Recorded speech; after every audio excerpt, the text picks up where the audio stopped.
Poison. Stories based on a hadith.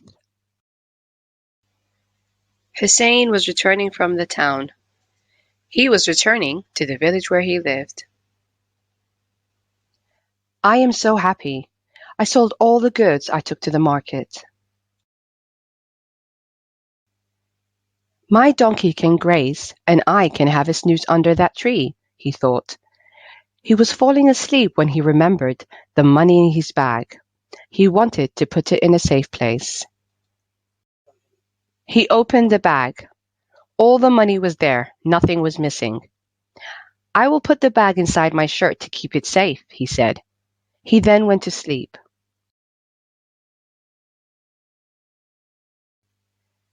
Unfortunately, there was a thief in the tree who saw everything. He was a bad man. All his life he hurt people. The thief slowly climbed out of the tree and took out a bottle of poison. He sucked up some poison into a small tube. Quietly he came close to Hussein, who was asleep. I will kill him and then steal his money.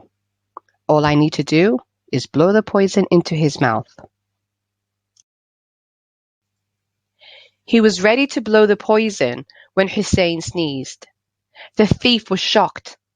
The poison fell into his mouth and he swallowed it. He died immediately.